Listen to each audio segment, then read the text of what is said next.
নমস্কার, আমি সুচন্দ্রা। পজিটিভ বার্তার বিকাশ টকসের বিশেষ পর্বে আপনাদের প্রত্যেককে জানাই স্বাগত। আজ আমরা যে বিষয়ে কথা বলবো তা হলো গর্ভাবস্থায় অ্যানিমিয়া। যদিও শুনতে খুব অবাক লাগে, কিন্তু এটি খুব কমন একটি সমস্যা। আমি স্টুডিওয়ে আমার সাথে পেয়েছি প্রফেসর ডক্টর প্রদীপ মিশ্র মহাশয়কে। আজকের এই কথোপকথন আমরা ওনার সঙ্গে এগিয়ে নিয়ে যাব এবং প্রশ্ন উত্তর পর্বের মধ্য দিয়ে জানবো যে গর্ভ অবস্থায় যে অ্যানিমিয়া হয় তার সঠিক প্রতিকার কি এবং কিভাবে এটিকে এড়িয়ে চলা সম্ভব।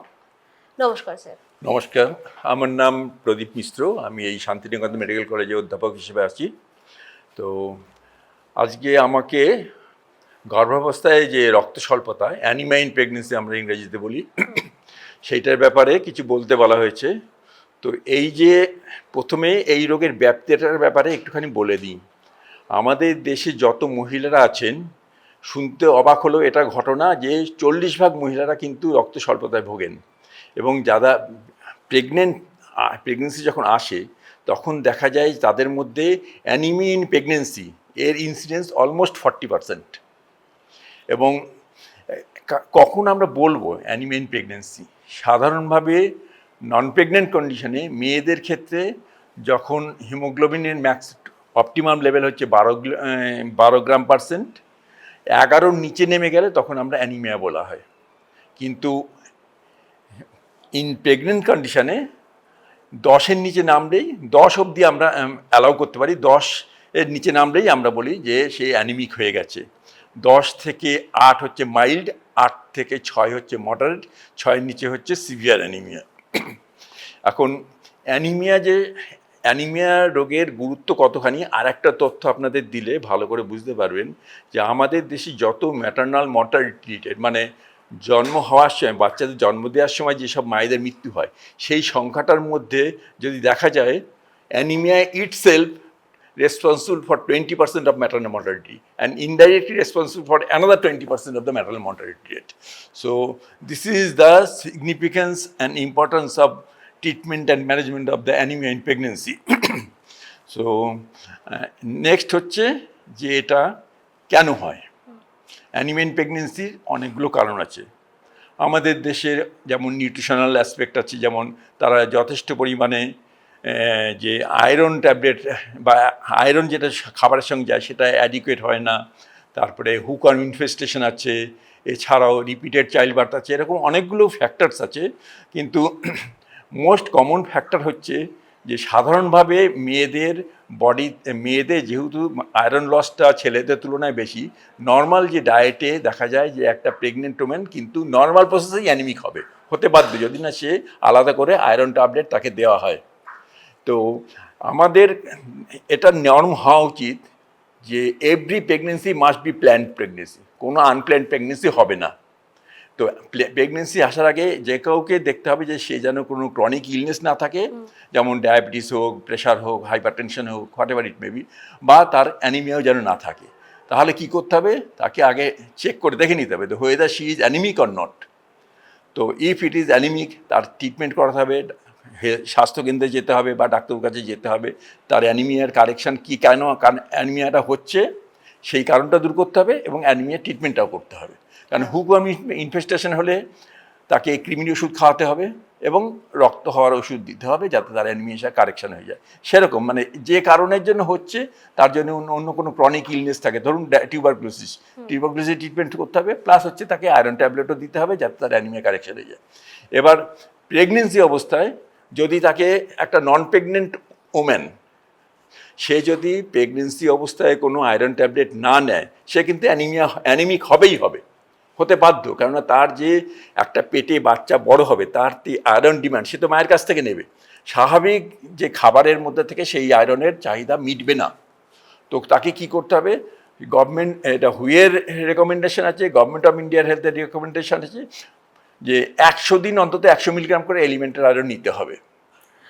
স্যার, কিভাবে বোঝা যাবে যে একজন গর্ভবতী মা অ্যানিমিয়ায় ভুগছেন? কিভাবে বোঝা? রাইট কোশ্চেন, খুব পার্টিনেন্ট কোশ্চেন। এটা হচ্ছে this is a mandatory rule, প্রত্যেকটা প্রেগনেন্ট মাদারের হিমোগ্লোবিন চেক করতে হবে।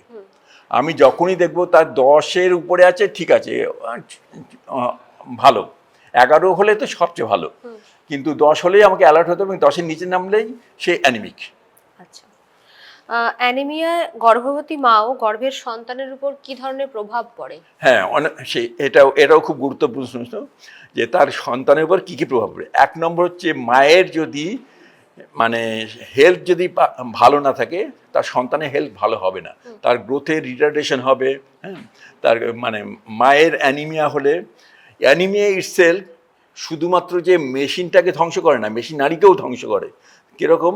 তা মায়ের শরীরের প্রত্যেকটা সেলে বা টিস্যুতে অক্সিজেনেশন কম হবে, তার ফলে কী হবে, সেই যে লেস অক্সিজেনেশন, সে বাচ্চার উপর গিয়ে প্রভাব পড়ে, বাচ্চার গ্রোথটা হ্যাম্পার্ড হবে, তার মানে প্রিম্যাচিওর ডেলিভারি হতে পারে, আইইউজিআর মানে ইন্টারউটেরিন গ্রোথ রিটার্ডেশন হতে পারে, প্রিটাইম লেবার হতে পারে, তার প্রিএক্লাম্পটিক টক্সিমিয়া, যেটা মানে খুব খারাপ অসুখ, সেটা হওয়ার সম্ভাবনাটা বেড়ে যায়।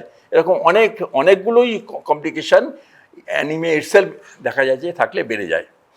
আর মায়ের দিক দিয়ে যেটা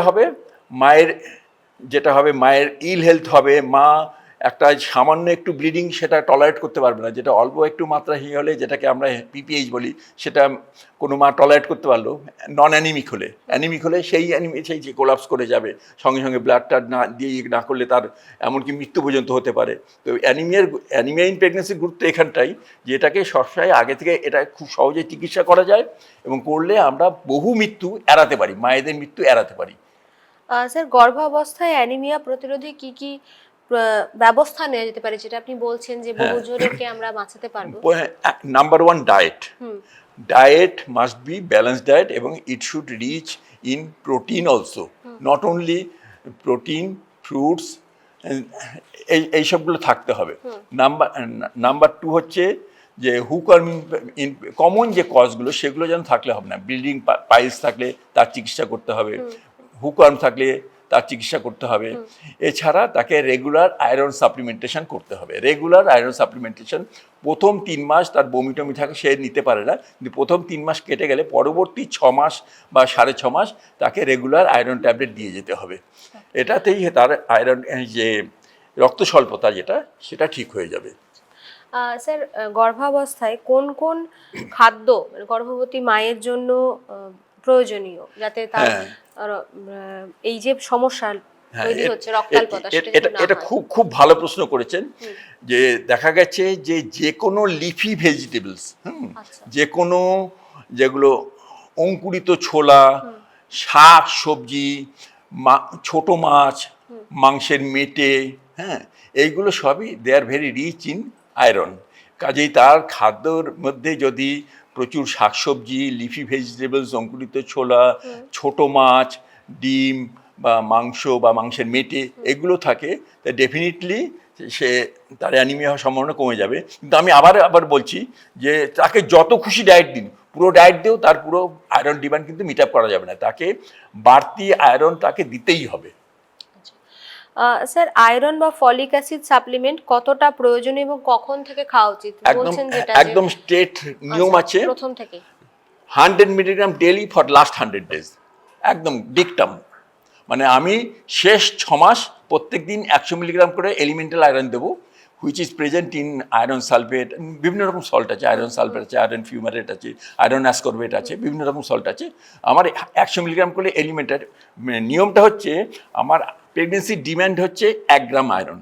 আচ্ছা, আমাকে আয়রন বডিতে অ্যাবজর্ব হয় 10%।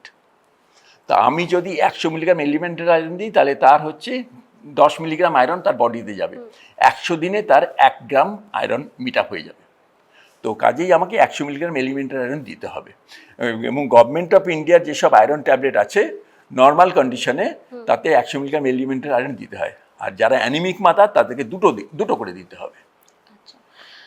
স্বাস্থ্য কেন্দ্রে কিভাবে নিয়মিত চেক আপ ও রক্ত পরীক্ষা অ্যানিমিয়া প্রতিরোধে সাহায্য করে? ডেফিনেটলি, অবশ্যই চেক আপ করে, কারণ তার যদি হিমোগ্লোবিন চেক করে দেখা যায় যে সে অ্যানিমিক মাদার, তাহলে তার আমরা প্রপার চিকিৎসাটা করা সম্ভব। তাকে এমনিতে সাধারণভাবে প্রত্যেকটা প্রেগনেন্ট মাদার সে আয়রন ট্যাবলেট খাবে, কিন্তু যদি কোনো অ্যানিমিক মাদার থাকে, সে দরকার হলে ডোজটাকে তাকে বাড়াতে হবে। যে আমি চাই না কোনোভাবেই যে একটা মা যখন তার ডেলিভারি হবে, তার শিশু জন্ম নেবে, সেই সময় সে অ্যানিমিক থাকুক।